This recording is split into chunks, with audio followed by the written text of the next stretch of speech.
পুরো জাহাজ না রূপসা এখানে? জাহাজ এরম কেন হয়? এরম হয়। আর ঘুরে দেখো জাহাজটা। ওর ভিতরে আর যাওয়া যাবে না টিকিট ছাড়া, বুঝলে মানে? জাহাজের মধ্যে অনেক রুম আছে। খাওয়া দাওয়া, হল রুম সব কিছু আছে। একটা জাহাজ যাচ্ছে, মা জাহাজ দেখতে আসছে। জাহাজ উঠবে কি? ওইদিকে যাওয়া যাবে না মা, এখন টিকিট লাগবে ওইদিকে যেতে গেলে। টিকিট দেখায় তবে ঢুকতে হবে ভিতরে। গেল গেল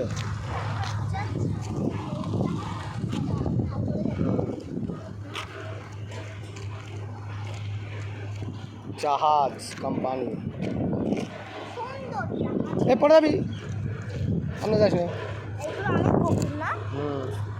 নদী, সমুদ্র সমুদ্র। আর হাত ধরে উঠবো তোমার। হাত ছাড়ো।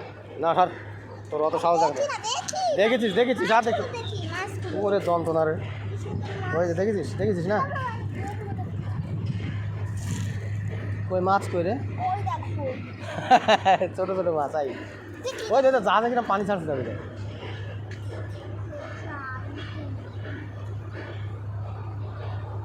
বোর্ড এগুলো লঞ্চ টাইপের, বুঝলে? শক্তি মানায়।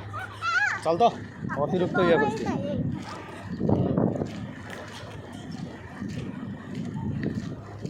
কলকাতার লোক এখন বড় লোক না, জাহাজে কেউ যেতে চায় না। বড় লোক জাহাজে তো জানি কেন মজাই আলাদা।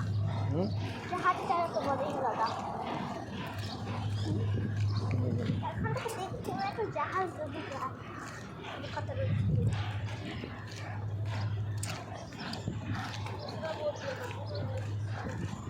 4,000, 5,000, 9,000, 10,000 এইরকম হচ্ছে টিকিটের দাম। ওখানে কি জাহাজ বানানো হয় না? হ্যাঁ হ্যাঁ, ওখানে ঠিক করে সব, খারাপ হয় না।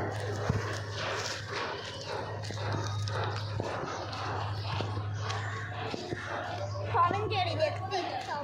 হ্যাঁ ওইখানে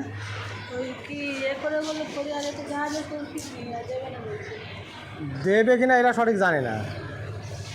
আমার ওরা খাবার টাবার কিনবে। বলছে দেয় কোনো কোনো সময়, আবার অনেক সময় এদিকে যখন টিকিটের জাহাজ প্লেনের টিকিটের দাম কমে যায়, এদিকটা ক্যান্সেল করে সব ওইদিক চলে যায় বলে কলকাতার লোকজন।